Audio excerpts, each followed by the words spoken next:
just as well. So welcome to FANALYSIS. Thank you very much if you are watching this after the live. We would love you to join us on the lives because it's very thrilling. You get to see bloopers and behind the scenes stuff like in real time. It's fantastic. So we have changed the format of FANALYSIS. Yes. Because those of you who are used to FANALYSIS, you can see that what it actually is a storyboard or a sketchbook. That's Dwayne's sketching and Dwayne's illustrations that has the soundtrack of us talking about that particular character or the movie or the TV show, especially Warrior, which we absolutely love, but we haven't gotten to season 3 yet, which apparently is on Netflix. And we're going to get to that sooner or later. But today is the launch of FANALYSIS, us talking to you, with you, or if you'd like to share your answers to whatever the theme is of the day. So today's theme is 5 movie quotes. And note, I don't say 5 of our favorite movie quotes because in one movie alone, that is a favorite movie of ours, that if you have been watching FANALYSIS, you will have seen that part 1 of the Nolanverse has dropped, and that was last week. Part 2 will be dropped next week. Yeah, but that comes under storyboard. That comes under storyboard. So FANALYSIS now is just us talking about facts and fun and, of the whole movie world. And I am also including, I'm talking about a global movie world. So and today's top. Yeah. No, just 5 movie quotes, right? Just five movie quotes, not top movie quotes. No, that's a hard one. So to start off with, I guess some of this will be some of our favorite movie quotes of all time. So you want to start? Yeah, cool. Okay. All right. What? Ready? Yeah. Bye, Felicia. Oh, okay. Explain. All right. Everyone, people in pop culture would by now be quite familiar with "Bye, Felicia" being used as a way to dismiss someone. So when did that come back into the ether? The lexicon, the jargon of modern. I think about. Well, gosh, time has just gone by so fast. Because when it came out, I don't think people knew where it came from. No, they didn't. They didn't. I think about 8 years ago, because it just became, as it does, as all these things do, a trend, right? Like on fleek, etc. Which a young Black American woman said it, but no one ever credited her. So "Bye, Felicia" then became one of those things that someone found from somewhere, having no idea where it came from. I looked it up, and I'm going to leave it to you to tell, where did "Bye, Felicia" come from? Friday. The movie Friday from 1995. One of my all-time favorite movies, because it was the only movie I had access. I had 3 movies I had access to when I was in Papua New Guinea. I'll explain. I grew up with it. I'll explain. Dwayne spent his later teen years and young adult years in Papua New Guinea, living. His parents were there, and there were only 2 movies available to see on DVD. Which, although, darling, now that you tell me now that he's told me about what he had access to, I'm like, why weren't you watching all the other incredible channels? Well, I was never into movies at that point in my life. So I was young. Like music, I wasn't into mainstream pop culture at all. And we talk about that on The Riff. That's another one of our shows that is on Sundays at 5 p.m. Australian Eastern Standard Time. But right now, okay, so... Yeah, so one of the movies was Friday, Bad Boys, and the other one from time to time was Coming to America. So I had access to 3 Black movies. And I just knew quotes from this movie. I could sit there and mimic the dialogue. Actually, it's really funny. I can see how those movies influence something about yourself. But I just want to draw attention to something else. Something you had said when you were looking at the quotes. There are no, when you look it up on a search engine, quotes. What did you find? No.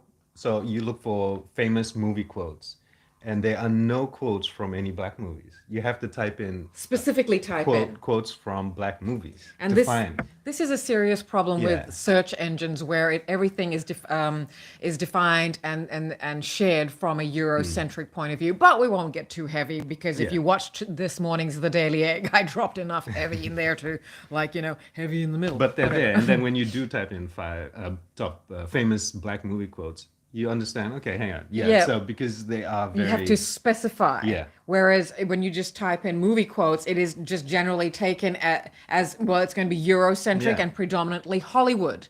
And that's a real issue, and that leads on to other issues. But we are talking movie quotes, so let's continue with that. So Okay, that's your yeah, that's my number one. so Friday from the movie Friday by Felicia. Who says it? Ice Cube, To Felicia. Yeah, to Felicia. She's a character. Felicia is a character in the movie, and Friday has got so it's Ice Cube and Chris Tucker. Yeah, so they're sitting on their porch. It's a wonderfully shot movie. I love this movie because of the way it was shot. And they shot it with such a small budget. Yeah. Ice Cube actually paid for everything. Yeah, you told me that. You And- did some research on Yep. that, and I was quite impressed, with the way it was done. Really, really fabulous, really good movie. So stylized and Ice Cube is just like Ice Cube. Cube is just chill. Ice Cube. And Chris Tucker is Chris Tucker. Yeah. So anyway, so that's Great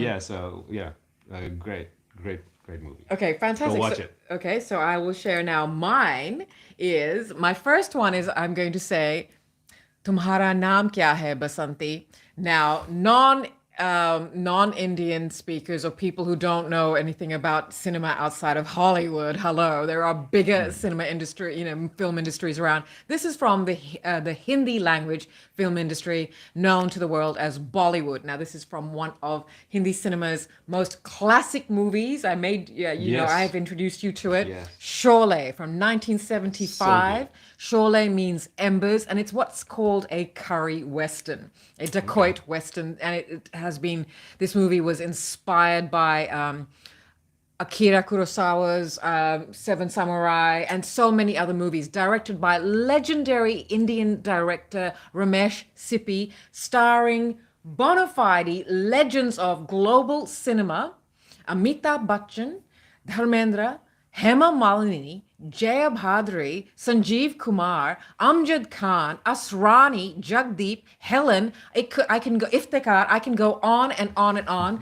All movie lists, including the Eurocentric ones, will always cite Sholay as one of the top movies that is a must-see. You've got to see it. Classic. But we will talk about movies, etc., in depth as we go on. This is just about the quotes, and so this quote, "Tumhara naam kya hai, Basanti?" It's not just the line, it's the delivery. And what it means is this.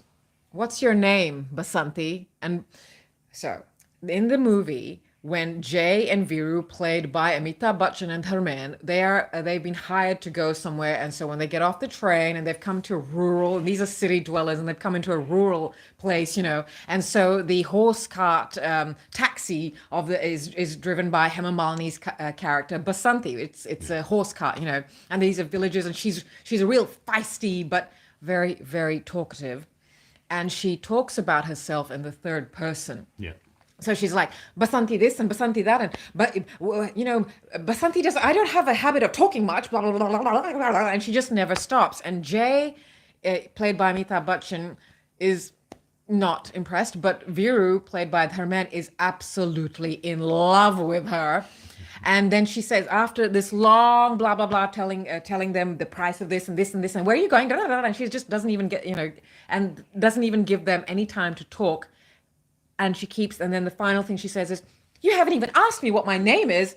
And Amitabh's character, Jay, just from the back is like, "What's your name, Basanti?" It's his delivery that just absolutely floors me. So I use this quote in my head when I am faced with an absolute idiot who thinks they're really smart. It's brilliant. So in my head, or I have said it in a non-Indian speaking places like, "Tumhara naam kya hai, Basanti?" What? I just praising you for that. Anyway, so I don't lie like that either. So But thank you for introducing me to all these movies. Classic Sholay movies. is So good, so cool. Very, very cool. Very cool. Amitabh's character Jay, the way he dresses in this movie What a is legend. the way I like to dress. It's the whole, what it's called a Texan tuxedo, which is denim on top and denim on the bottom. But it's a fantastic movie, and we can talk about it another time more. So that's my first quote. Yeah. Tumhara naam kya hai, Basanti? So that's what's your second? Well, it's from Batman Begins. Of course. Yeah. When Batman is in the train with Ra's al Ghul, and he says to Raz, "I won't kill you, but I don't have to save you." And One of my favorite scenes ever. you have to watch Finalysis Nolanverse Part 1 and we unpack it more. But that is, Yeah, and it shows you what kind of Batman this is. He's his search for justice is not like any other Batman. You know, the normal Batman would have saved Ra's, but this Batman is a real world Batman. so it's a grittier Batman, and so it not too much of a superhero, right? Yeah, and he has to do. No, I mean a superhero. What but is necessary? Yes, what is necessary. To Okay. save Gotham, and Gotham is his city, you know. And this guy just comes in and wants to destroy it, but he says, "No, no, not with him around," and he does what has to be done. So why does this resonate with you? Because that's really much you, right? Well, I guess so, and I guess that's everyone. That's what the message is. Everyone should do whatever it takes for justice. Yep. You know, and that just shows you what kind of Batman this is, and it sets it up for the rest of the movies Yeah. because this is not a Batman that you can mess with. He's there to protect what is his, and that is Gotham. Yeah, So, that is a very I love very- that. It was what a take on that. Gave me chills. Like, okay, this guy's for real, man. Yeah, for You know? sure. So that's Batman. To me, that's what Batman would do. Because in every other version of it, you go, just kill the guy, man. You know, like why don't you just not? It's really irritating, but you understand it from that perspective. But then you come to this universe and you go, wow, okay, that's what you can do. That's how you do it. Well, that's how a superhero should do it because, you know, the superhero and Batman doesn't want to kill anyone, Yeah, that's right? right. But he doesn't have to save them. That's right. And that's what's actually scary. I've always thought because people, all the Batman's nemesis, I suppose you can then find out more about it on Storyboard, Nolanverse Part 1. It's really, we unpack it further. And if you are a Nolan fan, a Christian Bale fan, a Batman fan, a movie fan, I encourage you to please go and have a, view of Nolanverse Part 1. So great. I forgot that is one of your favorite quotes. I was trying to think because we haven't told each other what each other's quotes are today. yeah. All right. So, and I think you definitely know what what one of my quotes is because you know. Yeah, no, yeah. Are you crying? Are you crying? There's no crying in baseball. And this is Tom Hanks's character Jimmy Dugan, yelling at Evelyn Gardner, played by Bitty Schramm, in A League of Their Own, directed by Penny Marshall from 1992. And this is just, it was just such a, it's just, I don't know. I think it's a reprimand in the movie. I mean, Jimmy Dugan is an absolute asshole. He is Tom Hanks. This is one of my, if not, it is my favorite Tom Hanks. I think for me too. Yep. After watching it, yeah, definitely. What a role he Yeah, played. what a role. And after that, it's Splash. Tom Hanks and Splash. I like to that. watch that. All the old ones. I don't like all these. He's all just Uncle Tom now kind of thing. So I'm not really that big on Tom Hanks. But this as Jimmy Dugan in A League of Their Own, of course, one of my favorite movies ever, and we'll talk about it in coming episodes because, of course, it's also starring one of my all-time favorite actresses globally, Gina Davis. Mwah. Just chef's kiss to everything she does. I love her, and I absolutely loved her as Dorothy Dottie Hinson in A League of Their Own. And so, but this has got nothing to do with her quote. This is Jimmy Dugan yelling at Evelyn, who is one of I don't really know the baseball position Yeah, she plays, exactly. but she's always throwing the ball to the opposing team. So Jimmy Dugan, who was a professional player before he became a total loser, and the frustration the in his face, frustration. And then he says to Doris, played by Rosie O'Donnell, when Doris is saying, "Hey, shut up, Jimmy. No one's got any respect for this guy." But then he says, "Zip it, Doris. Did I cry when this this happened? Did I cry when my parents came down to see me do this? Blah blah blah. And the coach just ripped a new one into me. Did I cry?" And that's that patriarchal thing, but women know that when you cry, it releases something. It just absolutely gets something out of you, and then you're ready to just go sure. grrr. It's like the release of tears. just releases oxytocin, all the, you feel better after crying. So, but that is an absolute scene that really, for me, hits home the differences, because Jimmy really needs to bloody well cry. He needs to cry instead of becoming an alcoholic. But this scene, that quote, "There's no crying in baseball," it kind of suits the the toxic male in me. And if you join us this afternoon, later on, straight after Fanalysis, we've got Rocks and Rolls, episode 2. And I hadn't finished telling the story about the toxic male in the room. Hint, he's not, that toxic male may not be male. But we'll talk more about that, because I hadn't finished that story in episode 2 of Rocks and Rolls. And that's going to be right after Fanalysis. So that's my second quote of today. There's no crying in baseball. That's and brilliant. it's something I say to myself to say, come on, get it together. Get it together. Well, There's no crying in life is baseball. baseball, That's right? right. There's no crying So, I mean, in I don't even watch baseball. As you'll know, Rocks and Rolls is about our first, love of sporting love. Is that our first love? Sure. Sure. Yeah, Okay. 100%. Yeah. I And think so. there's no crying in rugby either. But apparently, captains can tear their Achilles heel and still expect kudos. But we won't That's go later. there. We won't go there. All right. What's your? I'll be back. I'll be back. 1984, You have- The Terminator. Okay. That scene was something else. He goes into the police station room because Sarah Connor and some other Kyle Reese Yeah. are detained in the police station. So this is the first one, the original Yeah, one, the right? first yeah. movie. So he goes to the yeah. police station and they deny him access because he's freaking huge and he's Yeah. like, he just said, "I'll be back," right? And his delivery is just, it's Arnie, right? Yeah. So he walks out of the police station and the next minute there's a car that just drives straight into the police station and he just messes everything up. I mean, that is a classic Yeah. quote that all of us say. And I don't Yeah. know if people say it now and know where it came from, but "I'll be back," Yeah. and said in that Austrian accent that he's. He just made it famous. Yeah. Everyone was saying it, "I'll be back." So when you say it like that, that's the only way. I'll there's be back, yeah. There's some things you say that you have to say in a certain way. Like Scotland. That I was gonna say, Like you have Scotland. to say it in a certain way for it to have some kind of meaning. Sure, So, I'll be back. I'll be You can't just say "I'll be back," because that's like, yeah, whatever. I'll be back. Oh my God, I'm scared now. I'll be back. So cool. They will be back. Yeah, that was a really the first Terminator Yeah. was darker, of course, and Well, we yeah, didn't and have the blockbusterness of the second Terminator, which I loved. What was the second? I Can't remember what it's the official title, but Terminator 2, right?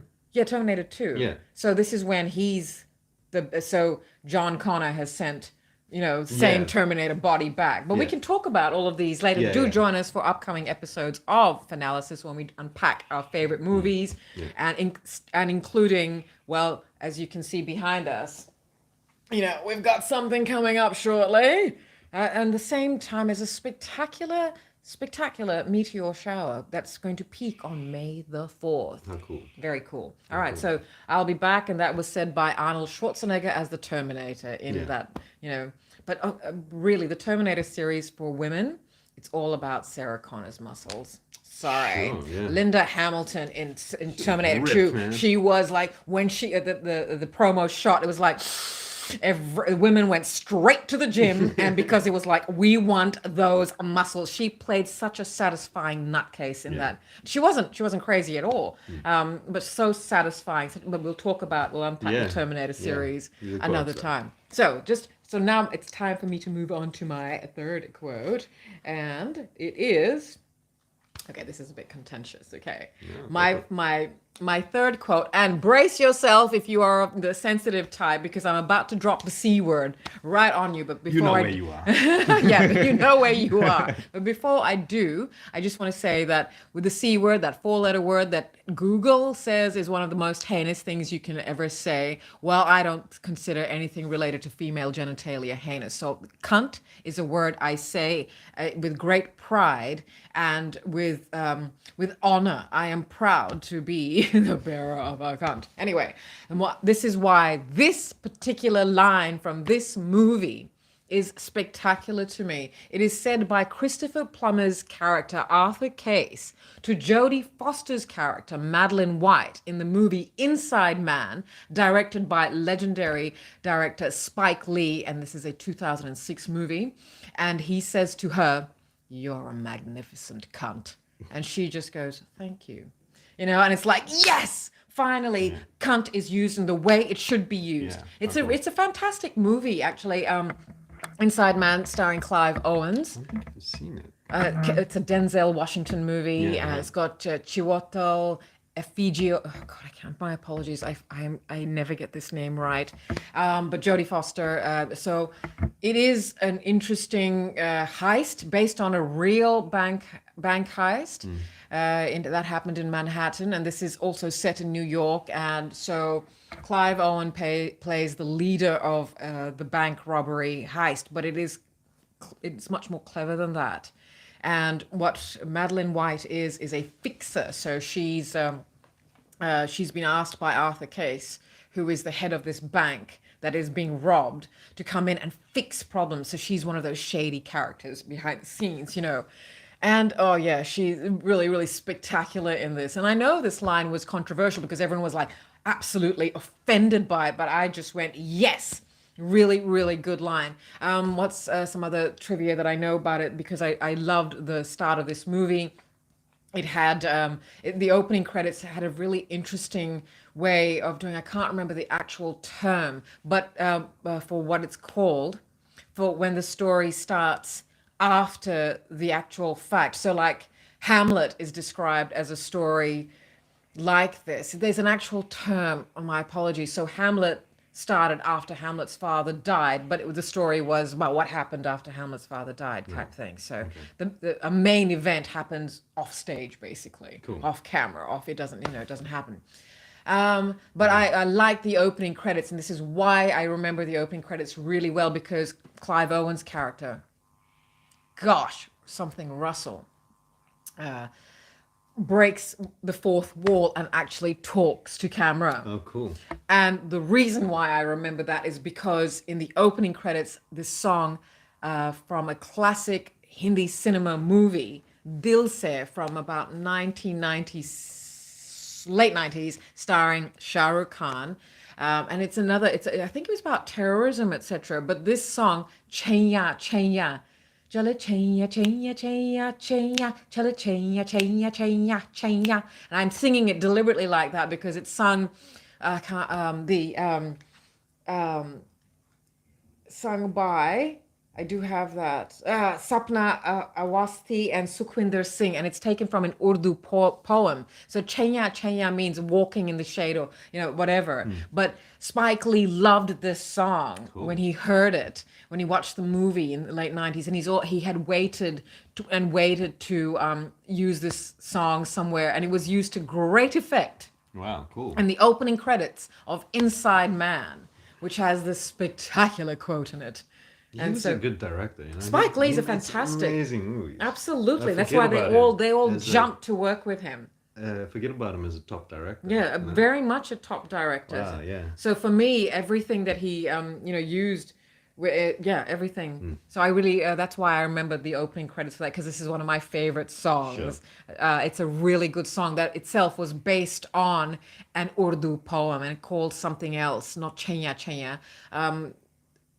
Whoever wrote the song, which I think it's A.D. Rahman, a legendary name of Hindi cinema, movie scores, etc. Yeah, he wrote it. So that's beautiful. Wow. So this is all these things in this course. movie, and I do have some other quotes from Madeline White. She says something else: "Stop being my problem and start being my solution." I'm like, So she had some really, really good lines in that.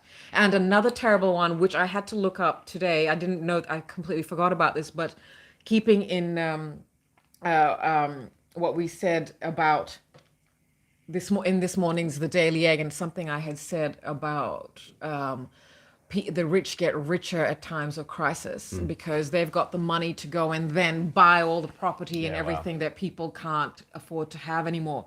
So she says in the movie, there's a famous saying by the Baron de Rothschild: when there's blood in the streets, buy property. And what she doesn't say is because his quote was, "Even if the blood is your own." Yeah. And that's contrarian investing, the strongly held belief that the worst things seen in the market, the worst things seem in the market, the better the opportunities are for profit. And that is, I mean, if this was a movie, right? Yeah. This world, current happenings was a movie, that's what would actually be what is happening in Yeah. the undercurrent. Yeah. Destroy the world for profit. Why do you think the world wars were first started? And I firmly believe we're still in World War II, but we're still talking about fiction. Oh, not friction, just fiction. All right, what's your fourth quote? Choice. The problem is choice. It's said to Neo by the architect in Matrix Reloaded. Oh my God. 2003. Oh my God. I have to read this because it is quite a. I had to watch that scene so many times just to understand what he was talking about. But it's quite a heavy to explain what the Matrix was and why it had to exist. So yeah. Choice is simultaneously both the highest form of thought control and the greatest weakness in any thought control system. If you can understand that. And this is why I have to read. This is from Wikipedia, so just look it up and have a read, or just watch the movie like 10 times to understand what's happening. Nothing is better at influencing our thoughts and emotions better than the ideas we have consented to. Yes. What we resist, we know we don't want. But when we agree with something, when we make a conscious decision to accept a condition in our lives, we are essentially giving it permission to affect us. This is the basic premise of why the Matrix works. So he says this to Neo when Neo finally finds who's behind, the entire thing. We could be talking about the world today. Absolutely, 100%. All these quotes. I didn't mean for that to happen, and neither did you, but look, there you go.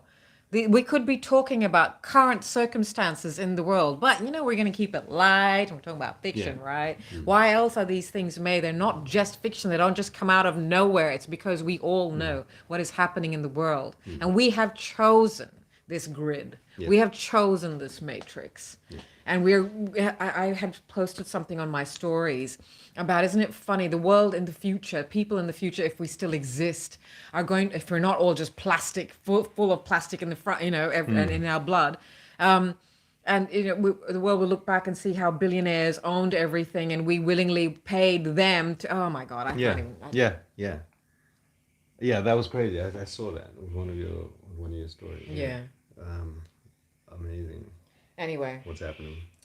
So that's your quote. Fourth one, yeah. Choice, huh? Yeah, choice. The problem is choice. I agree. You know how I agree? Because it is really difficult choosing toothbrushes. No, I'm serious. Yeah. There's far too many. Like, why can't one toothbrush just have everything? And also, because I'm a real pedant about laundry powder. Yeah, why can't just one do everything? Why do we have to have all these separate ones? Anyway, we're not talking about laundry here. We are clearing, we are airing our clean laundry. That's right. Anyway, so is it my turn for the fourth quote? Yeah. Okay, this is now just pure blockbustery shit, okay? Yeah. This was said by Brody, Captain Brody, played by Roy Scheider. I knew it was going to be one of your quotes. What? That's really? What I said. I think I know what one of the other quotes is going to be. So I've already guessed two of your quotes from this. Oh my God. So, okay, say it. Say it then. We're going to need a bigger boat. How am I that predictable?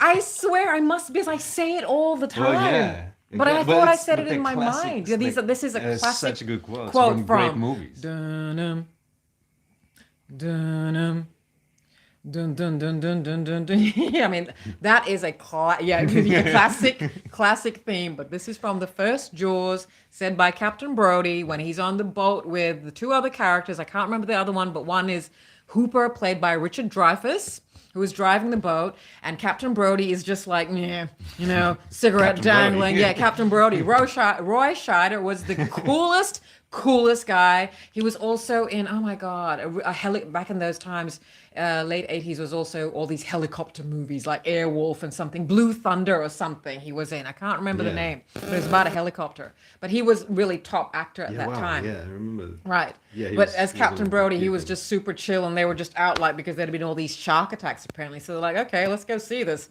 this big fish, you know? And he's just looking, and the camera angle is showing Captain Brody and the water behind him, and he's just throwing out what they call chums. So all that, shark food, etc. I can't remember what it's actually called here. Um, but so he's just doing that, and then all of a sudden you see Bruce. That's what they call the mechanical shark. I should say Steven Spielberg's directed Jaws. This was the one of the original blockbusters. This was the movie that put the fear of water in everybody. As this, as the music happens, you don't even get to see the shark until that time, really. But the music has already made everyone go, "Okay, lift your legs up, everybody!" Yeah, man. As if there was water in the sea in the cinemas. But yeah. He's looking back, and then when he looks back and he sees it, he jumps up, and he just walks backwards. And then it's not until he gets right into where, if Dreyfus is driving the boat, it's the other guy, and he then says, "We're gonna need a bigger boat." And the other character looks up at Brody and like, what? And then he goes outside, and they look at this gigantic 25-foot shark just circling their boat. Yeah, because insane. we're gonna need a bigger boat. Yeah, I love that you know that, darling. I don't know why. Because knew it's that. not something I have said in the last No. few years. No. And I always used to say it in my mind because for the last 2 decades I have been a boating person. Yeah, I've had boats, So I do say that. Yeah, wow. But I love that you know that was good, because I would have picked the Batman one. Yeah. Only recently though. Mm-hmm. But not the others. And so I'm really thrilled that you know that that's one of my Yeah, favorite quotes. sure. That is one of my favorite quotes. Mm-hmm. We're gonna need a bigger boat. Yeah. And very soon we're gonna be saying this about the planet. Anyway. Number 5. Yeah, number 5 is alive. Okay. One of my other go-to movies, 1995 Bad Boys. All right, so they were on the bridge and they blow up a truck that they stole from the nightclub. This was after the nightclub scene. Remember when Tia Leone goes to the nightclub? Right. Find the guy to shoot him, right? Right. So Martin Lawrence and Will Smith go and get it back, and they blow up this truck on the bridge, and it's after that scene. So Tia Leone needs to have a shower. She wants to buy shampoo. So they stop at this grocer, and they walk in, and there's an Indian guy at the counter, and 2 black guys and a hot chick walk into a grocer, and it's a bit sus because he's like, okay, he's on guard now. All right. So they're talking and stuff, and they're discussing what was happening on the bridge, and then Will Smith starts looking for his wallet. So he pulls his shirt back, and the gun is revealed. He's got 2 guns in his holster. They're right? cops, Yeah. and it's already in the movie. So Mike Lowry is Will Smith's character. Yeah. So he's the cool one. So he's got 2 guns, 2 cannons in his belt, and the guy at the counter, he freaks out. So they're talking and they're discussing and they're looking for his wallet, and the guy pulls out a cannon and he goes, "Freeze, mother bitches!" Right? And then, and I know this movie off by heart. Clearly. So Martin Lawrence and Will Smith freak out. They're like, "Oh man, no, we're cops. We're cops, and let me show you my badge." And he goes, "You want badges? I'll show you badges." He pulls out all these badges because they're like 90 cents for a cop badge. So anyone can get a badge. He doesn't believe them because 2 black guys with a hot white girl, right? Right. Can we just state this is not our opinion. This is how the state of America, and it's absolutely depicted in the movie. I think I'm sorry, but that's the way. Yeah. That's the way the scene makes you feel. So obviously, so.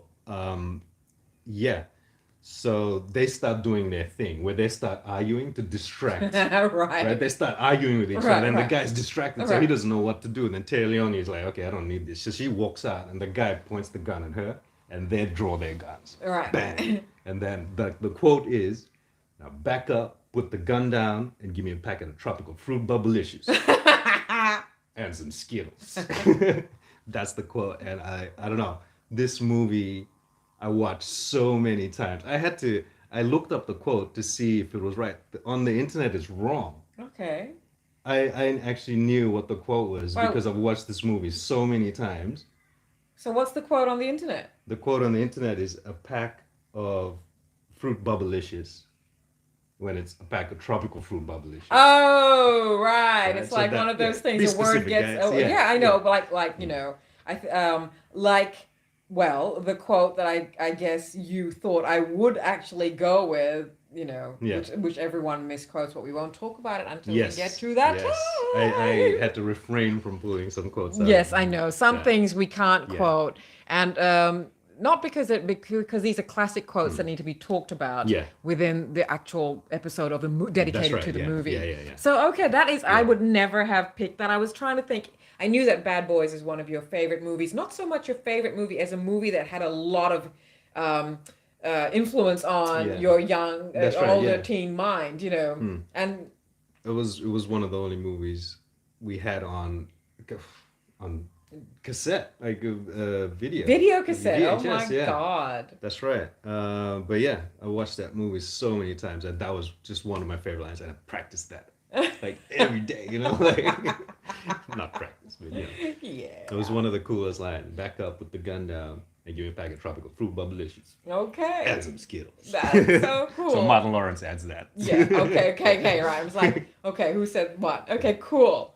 Well, you know, we're not into guns, so that's Yeah. really I don't. Yeah. I'm not into guns at all. However, my last quote for today is said by Lilu Minai, and don't ask me for the rest of her name. Lilu Minai, the supreme being, the fifth element, Nice. from 1997's The Fifth Element, directed by Luc Besson. And this is actually what is my quote in my head. Semno ecto gamat. Semno ecto gamat. Right. Yes. And this yes. happens when Bruce Willis's character, Corbin Dallas, love him in this, says to Mila Jovovich's character, Lilu, she is the supreme being. He doesn't say anything to her. She's passed out. He's just rescued her. Not really. She's rescued herself, and she happens to fall upon him. And so he helps her and assists her, takes her to where, because I'm not going to give too much because I think we do need to also unpack the Fifth Element because there's so much to talk about in the Fifth Element. What a movie. Yeah. But written by Luc Besson, and so he actually created a language that only he and Mila knew. And this is why there's no subtitles in The Fifth Element. Again, we'll talk about this when we talk about the movie. But Semno ecto gamat. And she says this to him when he actually leans in to get a kiss, to kiss her, because he's just like, oh my God, where did you come from? Who are you? I don't even know anything. And he's completely dazzled by this woman. And he leans in to kiss her, and then she pulls his gun out, or her gun out, or whoever's got the gun, and points it to him and says, Semo ecto gamat. And then we don't find out what that means until he asks the priest Cornelius, which again will share all of this, because that's where he's taken her to the priest's place. So he asks her, he says to the priest, she said something to me, Seno ecto gamat. And the priest is like rushing because, my God, it's the Fifth Element, Yeah. And he goes, not without my permission. And Bruce Willis, Corbin Dallas nods and goes, I thought so. Yeah. But that, in my head, cool. I Yeah, do yeah, say, yeah. Seno ecto gamat, all the time. And these are things I say in my head. I know Yeah. you wouldn't have picked this one No.